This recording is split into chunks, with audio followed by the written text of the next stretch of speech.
Dave Palumbo with another RX Muscle Rant, brought to you by Redcon One. And just for you guys, with this on this very special Black Friday special RX Rant, I have the man himself, Aaron Singerman, my good friend from Redcon One, with us. Hey, Dave, thank you for having me back. Always a pleasure to be on the show with you and to be on the air in general. Aaron, I always consider you a historical expert. You like to know the backstory behind things, as do I. A lot of times I'm lazy and I actually ask you the backstory and you find it out and get back to me. You know, Black Friday is this thing that I hate it and I love it as a company owner. I love it obviously because it's a way to drum up extra business, but I hate it because you have to put everything on sale and people save up all their orders for like this one day. You know, they don't order for the like 3 weeks before that because they know the Black Friday sale is coming, and then they put in all these orders, and you know, basically my wife is going to go nuts now having to process all these orders. Where did this whole Black Friday thing come from? You think? Do you know? Yeah, well, I don't know the entire story, but I know the story essentially is, this whole thing was made up essentially by business people like you and I who wanted to generate more sales. And, a lot of the holidays are like that, where they really the whole point is to generate sales and bring in revenue. So a lot of stores, they would say, would be in the red, right? They're in the red, they're negative. Right. And then they created this huge holiday where people will purchase and put their stores in the black, meaning profitable. So that's where the name came from. But in terms of how somebody came up with the idea for this, and then it became popular. And the funny thing is, now that I do all these I do a lot of international business. It's funny because a lot of the other countries have now adopted it. And so in the EU, in the UK especially, it's very popular. Now in Australia, it's getting popular. I talked to Del Wawan, our distributor in the Middle East, and they're doing Black Friday now. So it's like, they have no Thanksgiving. So you would think, well, where did it come from? But it's just, they've like, oh, well, why not? Yeah, it's a good excuse to make more money, right? Yeah, exactly. Well, but also you have to give away shit, because people want deals on Black Friday. So yeah, you're selling more, but you're also making less money per unit. So it is sort of a trade-off. Now, you went like the step further. You actually made like a whole crazy Redcon video about your Black Friday sale. And I thought it was so creative that I really wanted to just play it because I'm entertained by it. I don't care if anyone else who's watching wants to see it or not. To me, it's creative. So let's play it. It's about 3 minutes. And then we'll come back and we'll talk about how you made it and who the people are in it, okay? Yeah, of course. Let's do it. All right. Hey, what's going on here? Sorry. Why are you such an idiot? Come on, look at you. You're built like a truck and you can't carry 2 simple boxes? Come on, man. Get with it. Wish I was the boss so I can tell her what to do for once. What do you think, man? Just 50 grand investment up front, you're gonna get a lot of money back from this. I know I can't really tell you the full extent of it now. All right, Dave, let me just think about it, and then I'll let you know. Are you sure? Because if you don't invest now, let me get out. Okay. You've had enough. Thank you. Have a nice day. Everybody always wants something from me. Sometimes I just even wish I wasn't even me.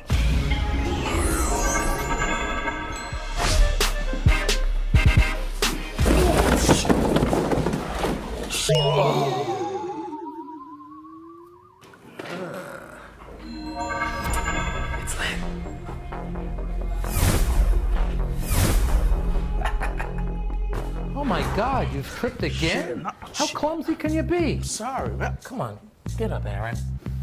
What's going on here? You run into the CEO of the company now? How clumsy can you be?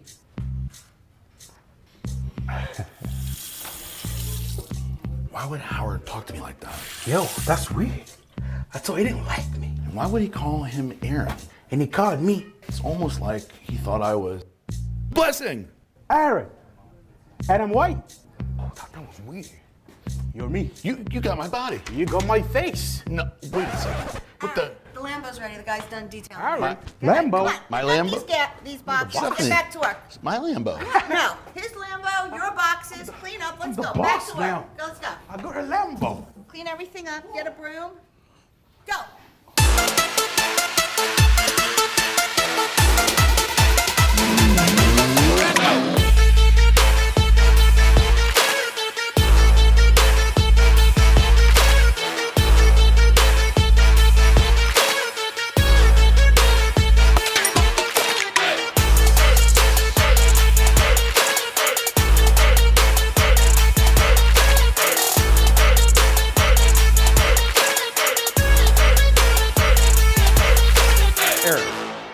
up? Little problem. Problem? I got all this stuff I want to sell for Black Friday, but I don't know what the price of that. Let's give it all for free, bro.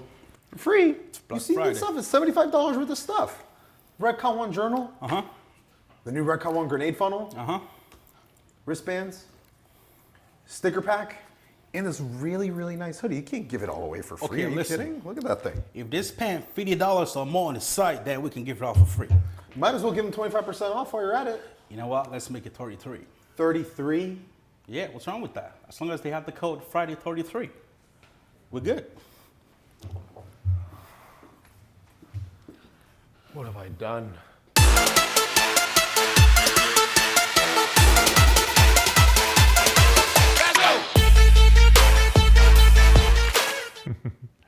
So that was great. I thought it was very creative. It was like a little short movie almost. Yeah. You ever seen that? You know all the Trading Places movies and like they have Freaky Friday. That's the idea, and we really executed well. Now, honestly, Dave, I would have liked the video to be a little shorter, but you couldn't fit it all in and make sense of it shorter than that. We tried. Yeah. It just wouldn't have worked all the way. It wouldn't have been as creative. Who do you think that I believe was the star of that video? I would think you would think Blessing. No. Who's the Eduardo? older guy? Is that Howard, my father-in-law? That's your father? I thought it was. He's the star of the whole thing. Howard. I give him the Academy Award for that one.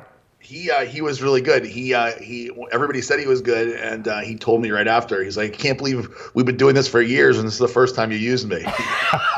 Oh, now he's getting cocky, huh? He's like, all this talent I had. He looks like he could have been like in one of those Larry David sitcoms or something like that. He really does. He's a little Jewish guy. He's a little Jewish. But he was good. He was natural. He was like he wasn't acting. He was just being himself. No, that's actually him though in real life though. That's it is. Okay. So it really didn't play a character. He definitely has no problem yelling at the workers. He's fired more people, Dave. He's fired more people than anybody else. You need someone who can fire people, right? Because I know you don't like doing it either. I don't like doing it. I have done it plenty of times. I definitely don't like doing it. So he has no problem. Yeah. Him and Eduardo, they like to fire people. Now, talk to me about Blessing. Yes. Because a lot of people don't know who he is.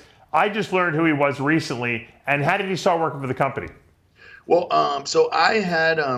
he has done a bunch of very, very viral videos. I don't know if you remember. I feel like you've probably seen this and you don't even know. The bodybuilder posing, flexing in the CCTV camera. He's like at the grocery store and he sees himself in the TV screen and he takes his shirt off and starts flexing. That's him? That's him.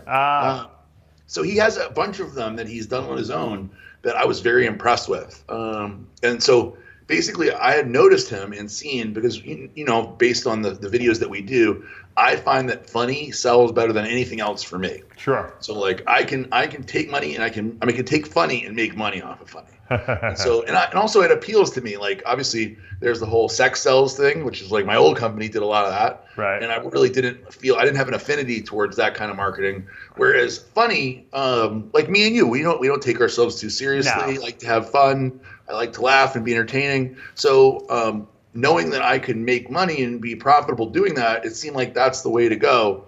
And so when I saw him, I thought, oh, he's pretty cool. And then at the Olympia, he walked up to the booth and said, as he walked by, hey, I'm a big fan of your marketing at Redcon 1.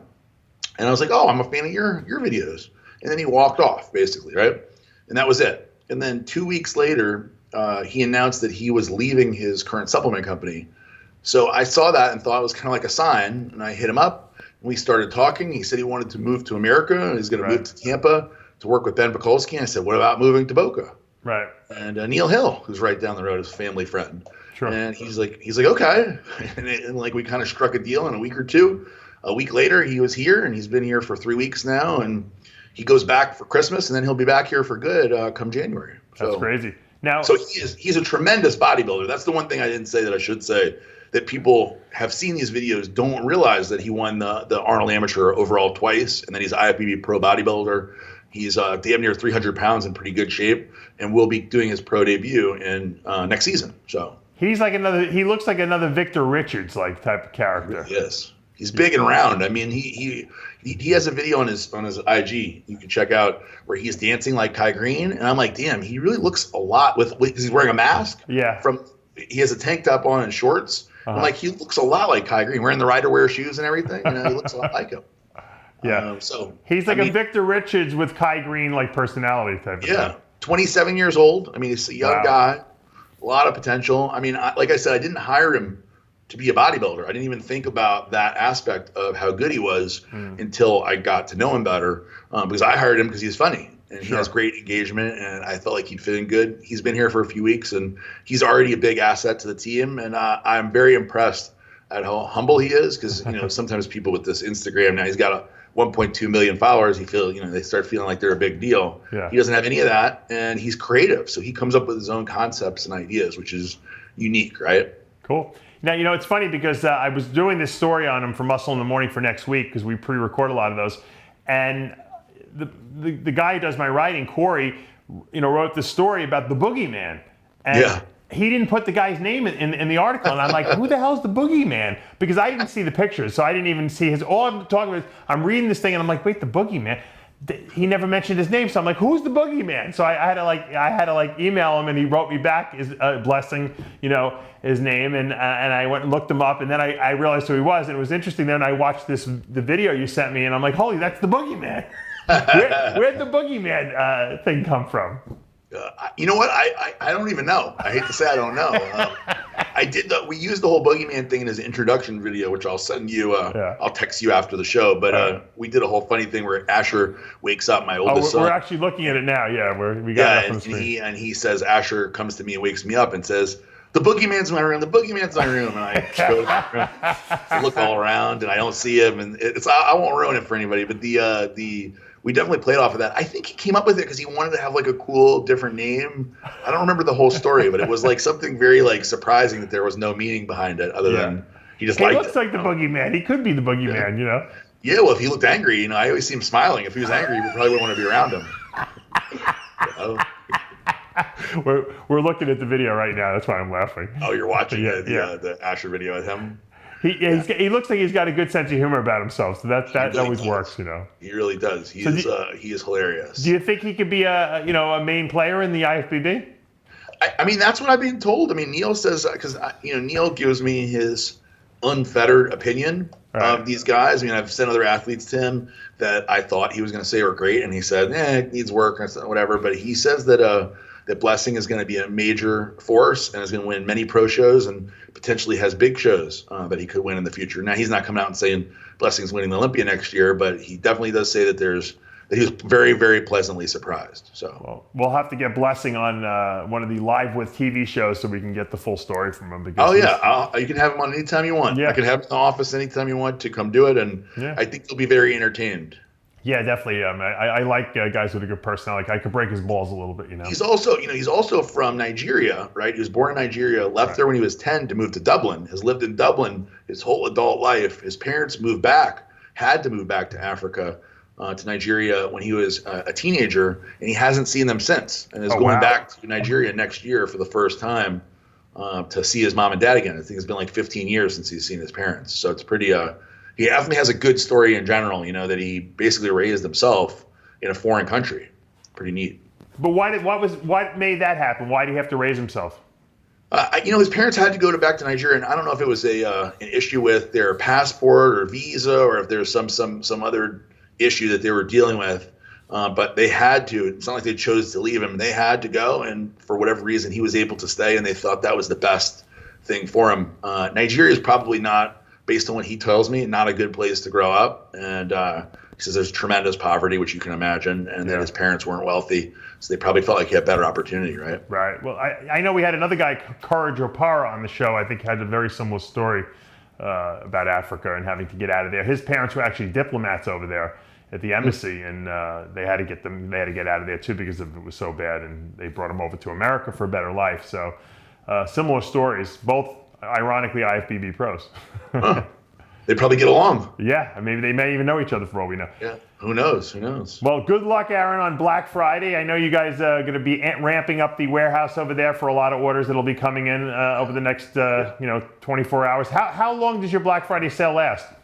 So we do one deal. We're doing one deal on Black Friday. We have another deal Saturday and Sunday, and then we have the Cyber Monday deal, and we even have a Giving Tuesday deal. So we have a lot of deals coming up. It's going to be exciting. I'd be honest, I'm a little nervous about how many packages they need to be packed, because what I'm most scared about is not how much money is going to come in or how much success we'll have on the weekend. It's just that there's going to be so many orders that I don't want people to get.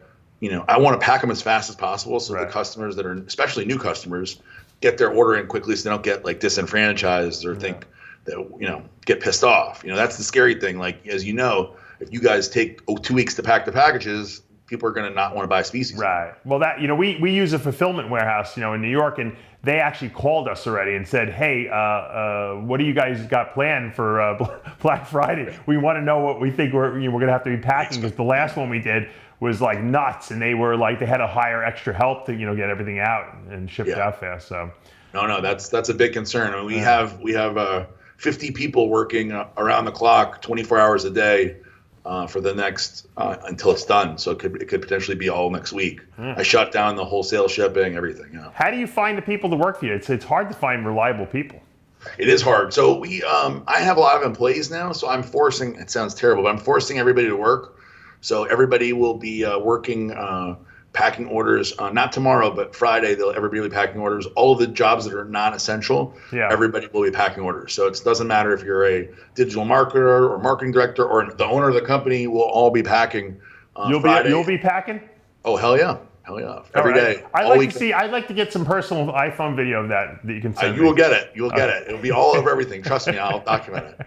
I want access to your security cameras. I want to watch it. You're actually doing it, though. You'll be surprised. I'll be there 12 hours a day packing for sure. Is your father-in-law going to be packing too? Yep. Or is he Gary going to be packing? We got her mom watching the kids so she can pack. I mean, this is the real deal, Dave. I can't let people down because I'm scared what would happen if we get behind, because as soon as the website starts again, we get 1,000+ orders every normal day. So we'll get so far behind if we don't get on it right away. Plus, I think it's team building. I force everybody to do it, and I know it sucks and people don't want to do it. But I think in the end of the day, there's some team building that goes on through adversity, and doing it all together gets everybody together, the people that are in different departments. So, well, enjoy it. Have a great Thanksgiving with your family, and then have fun packing packages on Friday. I won't be packing anything, but hopefully I'll be sending a lot of orders to my fulfillment warehouse to do it. So good. Always great talking with you, Aaron. Always, Dave. Talk soon. All right, and that's going to take us to the end of another episode of RX Muscle Rant, brought to you by Redcon One. I'm Dave Palumbo. Make sure you do a lot of shopping on Black Friday. We'll see you next time.